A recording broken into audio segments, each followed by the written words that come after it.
أما بعد فأعوذ بالله من الشيطان الرجيم.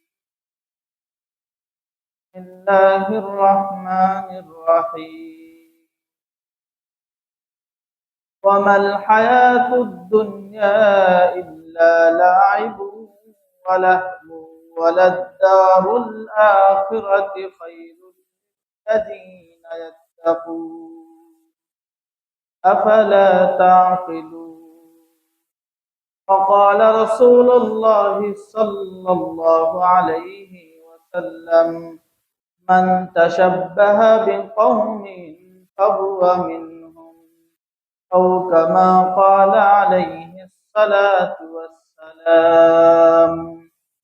صدق الله المولانا العظيم وصدق رسوله النبي الكريم ونحن على ذلك لمن الشاهدين والشاكرين والذاكرين والحمد لله رب العالمين. اللهم صل وسلم دائما أبدا على حبيبك خير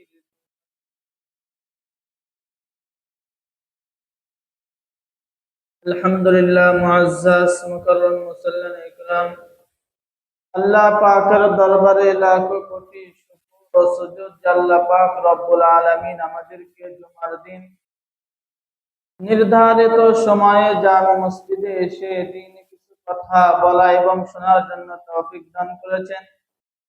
ওই আল্লাহ পাকের দরবারে আমরা প্রত্যেকেই অন্তঃস্থল থেকে কালিমাতুশ শুকর আদায় করি আলহামদুলিল্লাহ।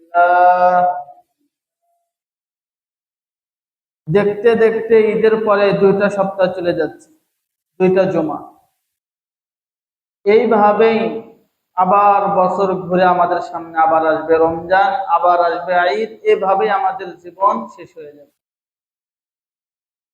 আজকে যে বিষয়টা নিয়ে আলোচনা করতে যাচ্ছি, সামনে যে বিষয়টা আমাদের ঈমানকে ক্ষতি করে, শুধু আমাদের নয়, তাম পৃথিবীতে কোটি কোটি যুবক যুবতী এবং বৃদ্ধ বৃদ্ধা যারা বিশ্বকাপ ফুটবল আমরা প্রত্যেকে জানি সামনে বৃহস্পতিবার 11ই জুন থেকে শুরু হবে। এটাকে কেন্দ্র করে বিভিন্ন জোয়ার ভিতরে নামাজ নাই, ঘুম নাই, সব কিছু ছেড়ে দিয়ে এই খেলার নেশায়, এমনকি নিজের টাকার দিয়ে যে জমি কেনা সেই জমি পর্যন্ত বিক্রি করে সেই ইহুদি খ্রিস্টান তাদের কালচার, তাদের পতাকার যেই গেঞ্জি এবং পোশাক নিজের শরীরে ধারণ করে। এরকম মুসলমান আমাদের সমাজে আসে না? নিজের টাকা দিয়ে ব্রাজিল আর্জেন্টিনার পতাকা ক্রয় করে মাঠে ঘাটে বাড়িতে বিভিন্ন জায়গায় টানায় রাখে না? রাখে। এই যে একটা ইহুদি খ্রিস্টানদের কালচার, যাদেরকে আমরা সাপোর্ট করতেছি, যাদের সভ্যতা আমরা ধারণ করতে চাচ্ছি বা ধারণ করতেছি, এরা কি মুসলমান নাকি কাফেরদের বাচ্চা? তারা স্পষ্ট তারা কাফের, কোন সন্দেহ নেই। তাদের সভ্যতা আজকে আমরা মুসলিম জাতি হিসেবে লজ্জিত, তাদের সভ্যতা আমরা ধারণ করতে চাই। ইসলামে খেলাধুলা এটাকে না জায়েজ না, খেলা জায়েজ, তবে যতটুক শরীয়ত সম্মত এমন কোনো খেলা যাবে না, খেলাধুলায় লিপ্ত হওয়া যাবে না এবং দেখাও যাবে না যার কারণে ইসলামের ক্ষতি হয়। আল্লাহ পাকের যে হুকুম আছে এই হুকুমের ভিতরে গাফলতি চলে আসে, এমন কোনো কাজ করা যাবে না, যদি করে তাহলে ওই খেলাটাও হারাম। আল্লাহ নবী বিশ্ব নবী জনাবে মুহাম্মদুর রাসূলুল্লাহ সাল্লাল্লাহু আলাইহি ওয়াসাল্লাম তিনি খেলার প্রতি উৎসাহ দিয়েছেন। এমন খেলা যে খেলার মাধ্যমে শরীর চর্চা হয়, শরীরে ব্যায়াম হয়, যেই খেলার মাধ্যমে শরীর হৃষ্টপুষ্ট হয়, শরীরের দুর্বলতা কেটে যায়, এমন খেলা অবশ্যই জায়েজ। মুসলিম শরীফের হাদিস 6667 নম্বর হাদিস, এই হাদিসের বর্ণনাকারী আব্দুল্লাহ ইবনে ওমর রাদিয়াল্লাহু তাআলা আনহু সূত্রে বর্ণিত।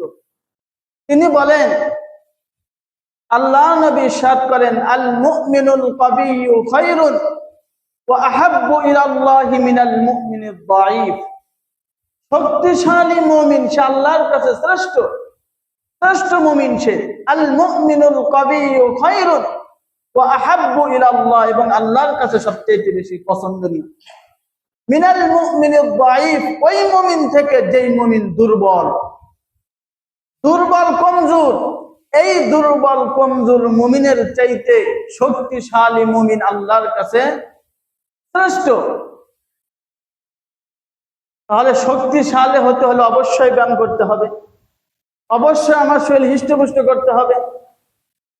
ব্যায়াম ছাড়া আমার শরীর কি হবে না? সুস্থ থাকবে না। যদি আমি বসে বসে খাই আর ঘুমাই, তাহলে আমার শরীর কি সুস্থ থাকবে নাকি অসুস্থ হয়ে যাব? বিভিন্ন রোগে আক্রান্ত হয়ে আমি অসুস্থ হয়ে পড়ব। মুসান্নিফ ইবনে আবি শাইবার হাদিস 26,317 নম্বর হাদিস। আল্লাহর নবী বলেন, আলাইকুম বির-রামyi খায়রুন ওয়া খায়রুম মিনাল লাহবি আর-রাময়ু। আল্লাহর নবী বলেন, তীর নিক্ষেপ করা, তীরের প্রতি পারদর্শী হওয়া, এটা অবশ্যই শ্রেষ্ঠ। আমরা তীর নিক্ষেপ করা অর্থাৎ মাইল ফলক বানায়া তীর আন্দাজ শেখা, অবশ্যই এটা শ্রেষ্ঠ এবং অনেক আনন্দ ভিতরে আসে এগুলোর মাধ্যমে। আল্লাহ রাসূল সাল্লাল্লাহু আলাইহি ওয়াসাল্লাম তিনি ঘোড়া দৌড় প্রতিযোগিতা তিনি অংশগ্রহণ করেছেন, এবং দৌড় প্রতিযোগিতা এগুলো অবশ্যই শারীরিক ব্যায়াম, এগুলোর মাধ্যমে শরীর চর্চা হয়। তাহলে এমন খেলা যাবে যে খেলার মাধ্যমে শরীর চর্চা হয়, কিন্তু এমন খেলার ভিতর লিপ্ত হওয়া যাবে না যেই খেলার মাধ্যমে আল্লাহ পাকের যে বিধিবিধান, যে হুকুম আমাদের উপরে আছে, এই হুকুমগুলো লঙ্ঘন হয়, এমন খেলায় লিপ্ত হওয়া হারাম এবং দেখাও হারাম। ফুটবল খেলা এটা না জায়েজ, হারাম কিছু না। যদি আপনি শর্ত সাপেক্ষে খেলেন অবশ্যই জায়েজ।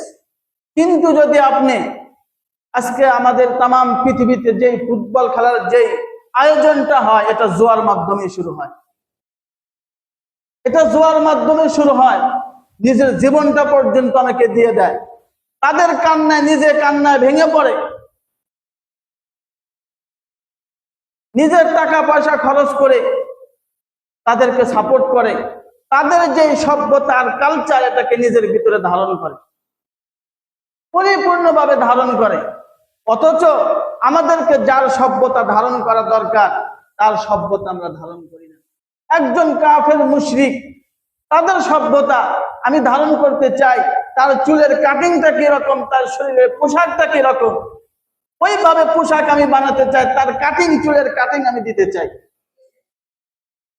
সে যদি কান্না করে তাহলে আমিও কান্নায় ভেঙে পড়ি। দল যদি পরাজিত হয় তাহলে আমিও পরাজিত হয়ে যাই।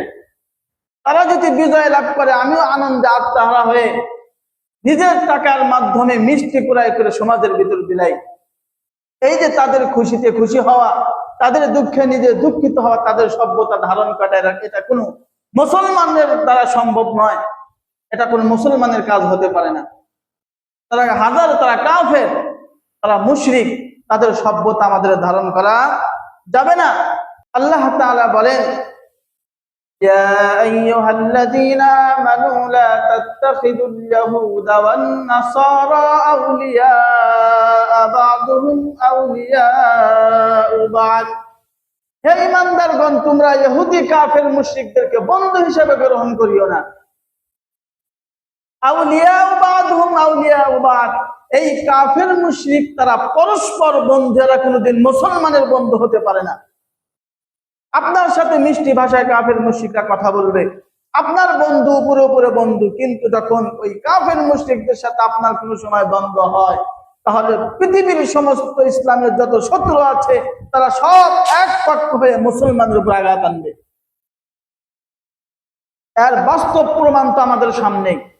ফিলিস্তিনিদের উপর যখন আক্রমণ হচ্ছে, পৃথিবীর সমস্ত কাফের মুশরিকরা একত্রিত হয়ে সেই ফিলিস্তিন মুসলমানদের উপর আক্রমণ করছে। শুধু কাফের মুশরিক না, বরং নামে মুসলমান, মুসলমান হয়েও তাদেরকে তলে তলে সাপোর্ট দিয়ে যাচ্ছে। এখন কাফের মুশরিক কোনোদিন মুসলমানের বন্ধু হতে পারে না। আল্লাহ তাআলা এই কথাই বলেন, লা তাত্তাখিযুল ইয়াহুদা ওয়ান নাসারা আউলিয়াউ বা'দুহুম আউলিয়াউ বা'দ। কাফের মুশরিক তারা পরস্পর বন্ধু, মুমিনরা কোনোদিন কাফের মুশরিককে বন্ধু বানাতে পারে না। ওয়া ইয়াতাওয়াল্লাহুম মিনকুম ফাইন্নাহু মিনহুম।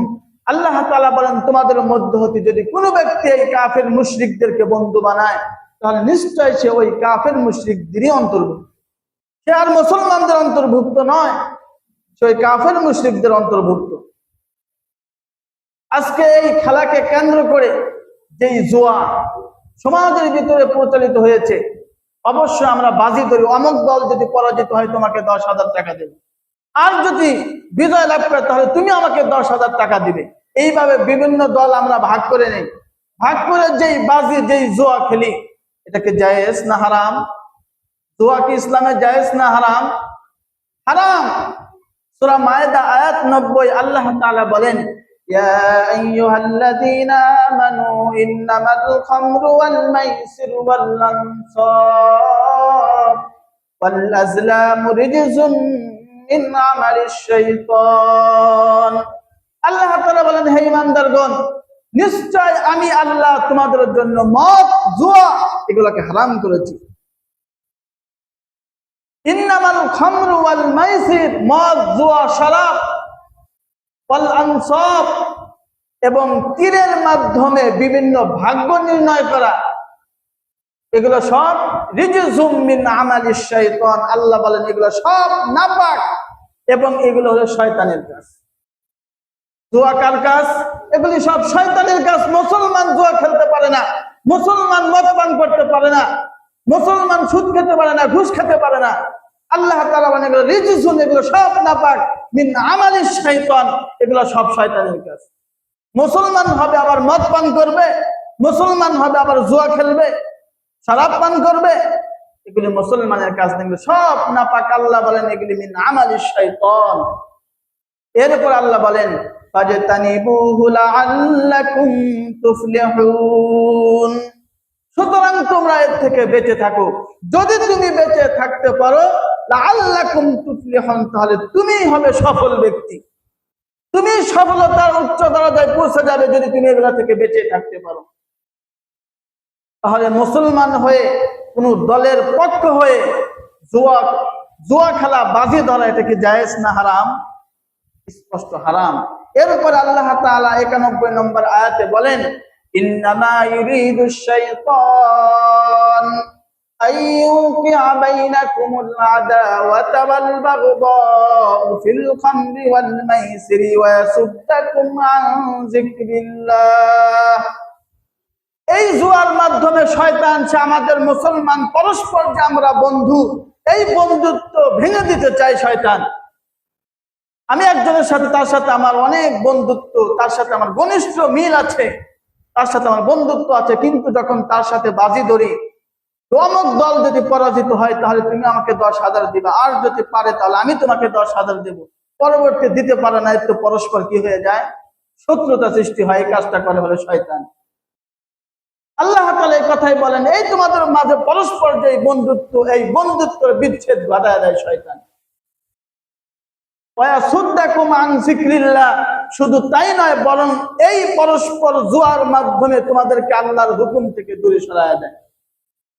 ওয়া আনিস সালাত, এবং নামাজ থেকেও দূরে সরায়া দেয়।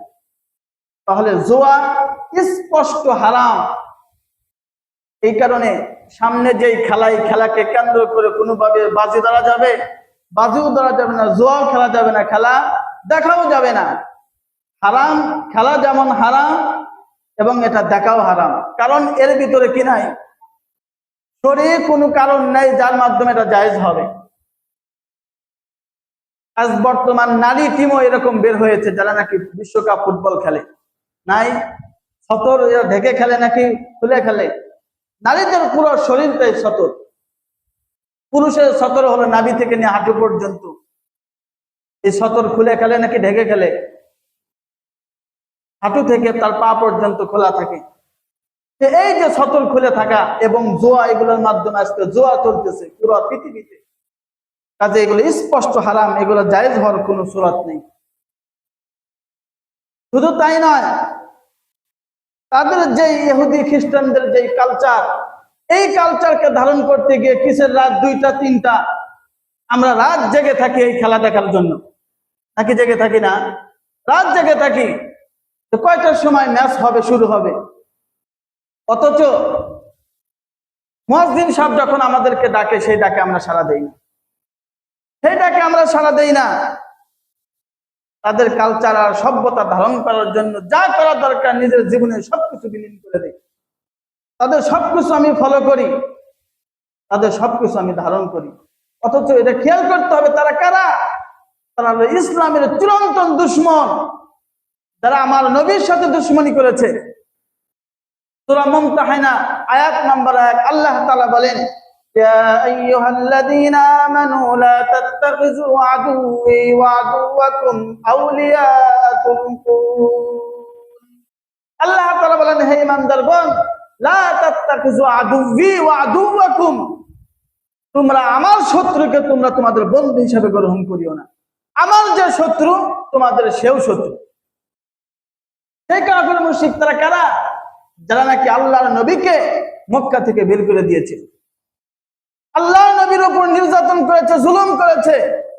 13টা বছর আল্লাহর নবীকে কত কষ্ট দিয়েছে।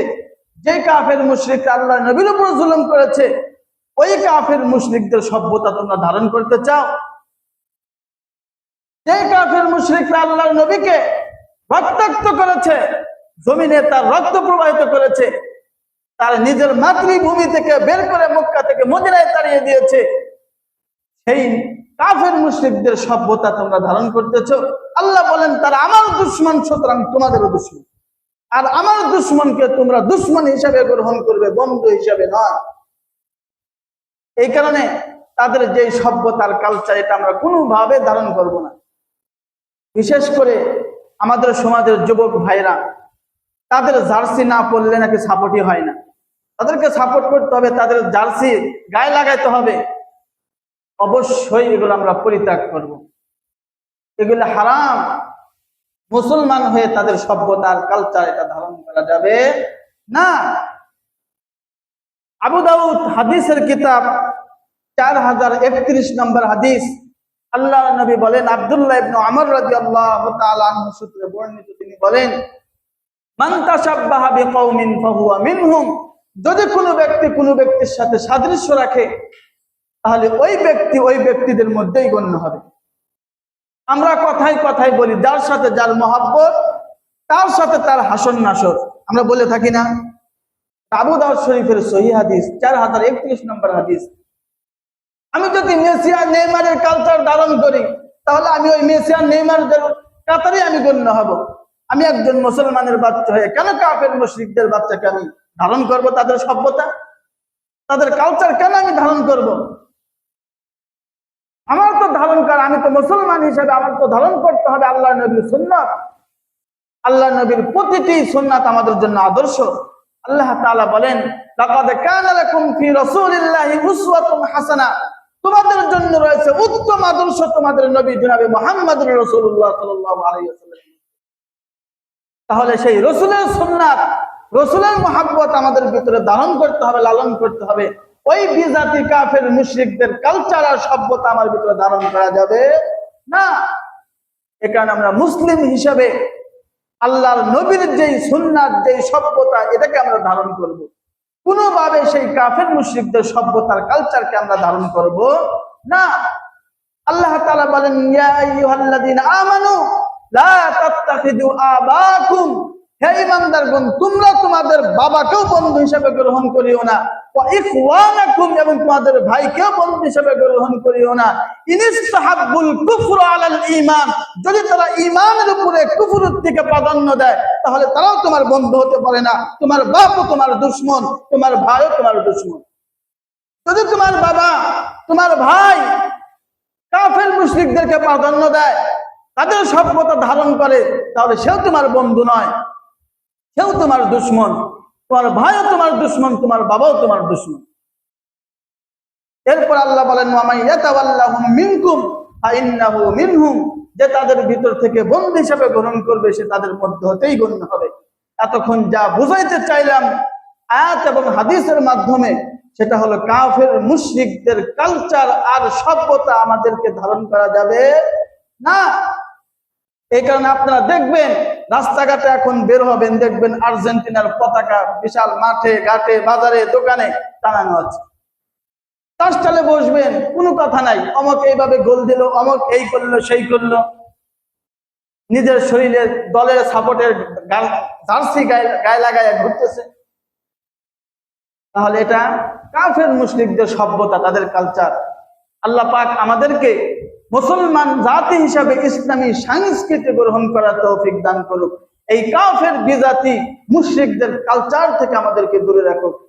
যেই কথাগুলো বলা হলো আল্লাহ পাক আমাদের প্রত্যেককে আমল করার তৌফিক দান করুক। আমিন। ওয়া আখিরু দাওয়ানা আনিল হামদুলিল্লাহি রাব্বিল আলামিন।